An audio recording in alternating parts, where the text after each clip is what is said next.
time to get your fix. Come on down, get your horrible gaming review. Come on down, get your horrible gaming review.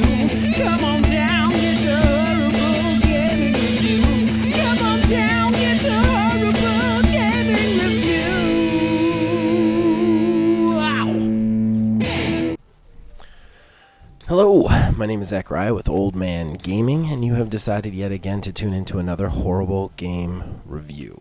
So before we get into it today, a couple of disclaimers. Number one, the word horrible in the title of this video does not necessarily refer to the game or content that I am reviewing, but much more so the video itself. I do snap judgment reviews here, so I only get about 5 to 10 hours with them, and I'm just trying to give you an idea of whether you're going to enjoy it right off the bat or not. I also, because of that, do not give scored reviews. I don't believe in them. I think it's one of the most, video games is one of the most subjective forms of art. And therefore, I will give you the overview of what the game is, the pros and the cons in my point of view, as all reviews are. And then I'll tell you whether I will be sticking with it past the purposes of this review. And I know I'm going to get some hate today because this was not a positive experience for me. So what game am I reviewing today? What game is going to give me some hate? Well, that would be the new one, just dropped into Games Pass as a Games Pass. I don't know if it's an exclusive across all things. I know you can get it on PC and Xbox, but it went directly into Games Pass, and that's Haven. So what is Haven? Haven is a third-person kind of RPG in which these two star-crossed lovers, you and I think Ku, something like that. Can't remember the other name, but they end up crash landing on this weird planet that's more a loose conglomeration of islands. They're escaping from a kind of a space empire, and in something about that space empire forces you to be with certain people, and they were not the people that they should be with. So it's kind of like one of those, you can't be together, we're going to be together, so they ran sort of thing. I don't want to say any more than that because there are spoilers to this game, so if you are going to get into this, I don't want to ruin it for you. But, so how the game takes place is they land on this planet, and what you do is you kind of move through their relationship. You can play it in co-op, so one person can play the girl, one person can play the boy, vice versa, or you can switch back and forth between the two as a solo player. Either way, you kind of decide how they speak to each other through chat conversations, different intimate moments. You have to acquire a lot of resources for cooking, as well as medical supplies, and of course crafting. The entire idea of this is you're trying to get the ship that they crash landed on back into working order again, to prepare for whatever they need to prepare for. They do this by patrolling the planet with these grav boots, which basically let them kind of skim the earth, almost kind of flying style. They fly around over these patches of like what would be kind of like corruption, they call rust, that just kind of lays out over the island. As you fly over it, it dissipates, and you also get crafting supplies from it. There are creatures in this world, and the creatures, if they are in the rust for too long, become evil, and then you have to actually fight them. If you fight them enough, you weaken them, and you do what's called pacifying them, which makes them basically like peaceful creatures again. Other than that, you fly around collecting fruits and nuts and berries and just trying to make your situation better. The movement controls are decent. There is kind of like a grind to it. You also find these like strings of what they call flow, which allow you to power up your boots to remove more corruption, but it also lets you reach higher places if you can just manage to kind of stick to the path. In addition to that, the combat is very interesting. It is actually kind of turn-based, kind of real-time. It's not straight action. When you find a corrupted enemy, you'll go into kind of like a battle screen, kind of akin to like a Final Fantasy or something, where you'll see the enemies in front of you, and you'll both be standing there, but you'll have 4 options of what each character can do. They can either blast, which is a ranged attack, impact, which is a melee attack, they can shield, or they can pacify as like a finishing, make the creature whole again. What's interesting, if you're playing solo, the directional pad controls which option you're doing with. The right person, and on the left person, the A, B, X, Y button scheme that controls the other character. So it makes for interesting link-ups and interesting ideas, especially the shield thing. If anybody shields, they will shield either person from any incoming attack. So you have to kind of weigh in direct offense with kind of blocking things with the shield. You also unlock this super ability where if you do things in time together, you get bigger, heavier damage. And then you have to try and figure out what the creature's weakness, whether it's weak to impact, weak to blast, yada, yada, yada. And that's basically the loop of the game. Basically, you'll come back to the nest. You'll have a series of personal conversations to kind of navigate through between the two characters, and then you'll go back out, find new islands to purify from the rust, bring down new animals, find new crafting supplies, find new cooking supplies, and then come back, do it all over again. And that's how the story kind of tells itself. All right, with that out of the way, let's get right into the pros and cons. And we're definitely going to go positive first because I do have some pretty heavy cons with this one. We're going to go pros. Pros, the battle system, while it does seem a little bit bare bones, like a kind of simple, I love the basic premise of it, the controlling both characters with the same controller, the linking up to do things, and the strategy of figuring out which attack will work better for the same movement sort of thing. I also like that you can do attacks as fast as you can hold them down. There's no like turn-based thing. Like the minute they stop attacking, you can choose another action for them, and then it charges up to do the next action. So it kind of gives a little bit more life to that turn-based kind of old school JRPG sort of battle system, and I thought that was a lot of fun. I did find that very interesting.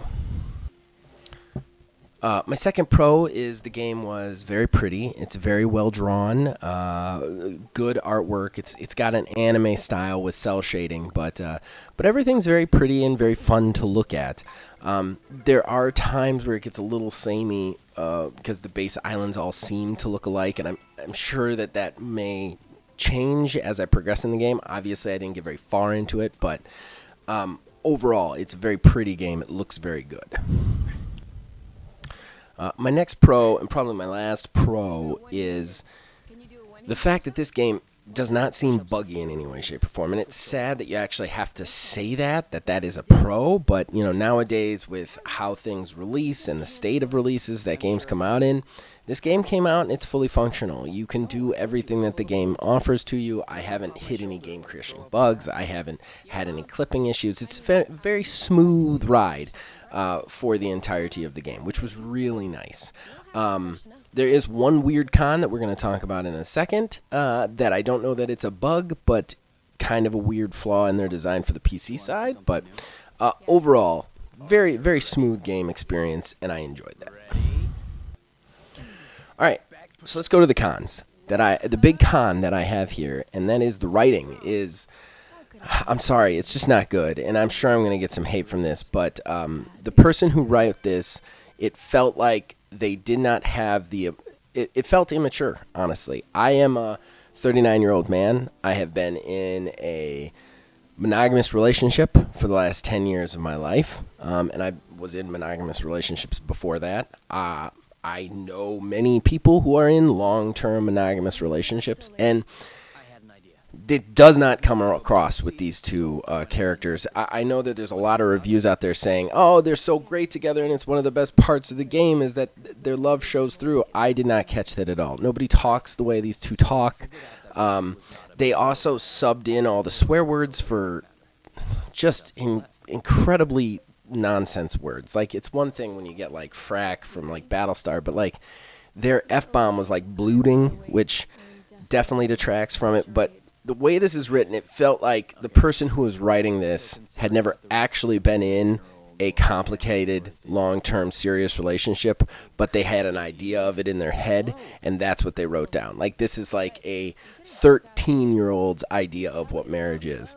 And I don't know if that's just the anime style. I don't know if that's what they were going for, but it just doesn't translate through in any way, shape, or form to me. Every time they were talking to each other, I felt myself rolling my eyes and like, oh, this is just not how people have a relationship. And I know that there's a lot of stuff, a lot of media that doesn't have that right, but it's usually surrounded by other things that you kind of let that go.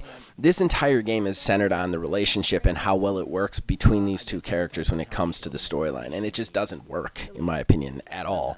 Like, the gameplay is fine, it's good, but everything about this game hinges on how realistic and how much we believe that these two would give up everything for each other, and it's just not there. It's just not there, in my opinion. Which brings me to my next con, which is actually the voice acting. I very rarely get hard on voice acting, but the two people voicing these main characters do not in any way, shape, or form feel like they are in love with each other. I didn't feel any passion. I didn't feel any like, their relationship felt more familiar than it did romantic.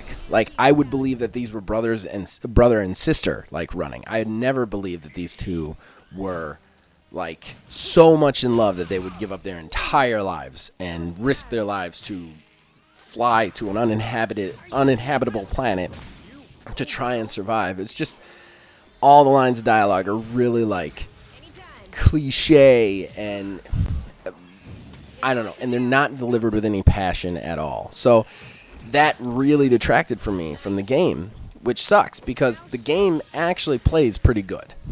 I will say my fourth con, and this is a con more for the people who want to play a game and have fun. I'm okay with games not having action in them. I want to say that right up front. But I played for an hour and 10 minutes before I got to the first fight scene. So even though the fighting is one of the pros, I actually like the fighting in it, it's just not evident. You fly around doing a lot of the same stuff. So I guess the fourth pro would be the tedium of it all. Like, you collect a lot of berries and a lot of nuts and a lot of fruits while flying over a lot of rust. I very rarely agree with problems that, like, mainstream reviewers have, like IGN or whatever, but IGN actually says it's very tedious, the gameplay, and it is. It's very pretty to look at, but it's very samey. You fly over a thing, you clear the rust, you fight maybe one guy, you collect all the fruit on an island, you move to the next island. Like, that's just how this game works, and I don't know. I felt very bored with the gameplay, and I've played games that have no combat in them and not been bored. But again, you have this kind of, like, cliched writing of these characters added into this gameplay, and there was just nothing keeping me entertained at all. I actually felt like this game was actually a chore for me to review this, which was a real bummer because I was actually very excited about this game. Okay, so that brings me to whether or not I'm going to stick with it. I think you've already figured out the answer. I'm definitely not going to play it. Again, I have already uninstalled it from my PC. It just isn't for me. I could be wrong. You guys might have a different opinion, but, you know, a lot of my friends are in long-term committed relationships. I am in a long-term committed relationship. And I don't know anybody who talks like this in a relationship. And I'm so sick of that kind of thing. And it's one thing when you're doing it in some sort of over-the-top, romantic, crazy situation like Gundam fights or anime scenes or whatever. But this game is held together by the way these two people interact. And they don't interact in any believable sense to me. With the exception of the fact that every time they go to sleep cuddling, and they wake up and the girl's all over the place and the guy's kind of hanging off the bed. That was the only part that I was like, that's how a relationship is. But, like, the rest of it, it's just cliched nonsense, and it's delivered in such a monotone by the two voice actors that even if it was okay, like, it's just not serviceable on that. And for me, this game completely and totally lives and dies in the relationship of these two main characters, and there isn't one. So I cannot in good conscience recommend this game, and I definitely will not be playing it outside the course of it. But I'm sure there's a lot of you out there who think I'm wrong, who are gonna maybe even come at me. I apologize. Again, if you enjoy the game, play the game. You know, that's what gaming is about. But for me, I have to have a standard, and my standard for this game is it is just not worth it. It is not good. You will not have fun with this game. So there you go. All right, guys. Sorry for the harsh review. You guys all know, anybody who's been around the channel a lot knows that I hate to give negative reviews. I prefer to give positive ones, so this was kind of tough for me. But, hopefully next week when I review Cyberpunk 2077, it'll be a positive one. Fingers crossed. In any case, you guys can contact us anywhere at Facebook at OldManGamingDH, on Twitter at OldManGaming9. You can, of course, join our Discord. The link will be in the description below. You can tell me I'm wrong in all the places that I just mentioned, or the comments below. I try to respond to all the comments I get. And, yeah, as long as you guys keep watching and listening, I'll keep making them. I'll see you guys next week. Is that even possible? Yes. Engine hoods are one of the very few standard pieces in the entire space industry. Someone got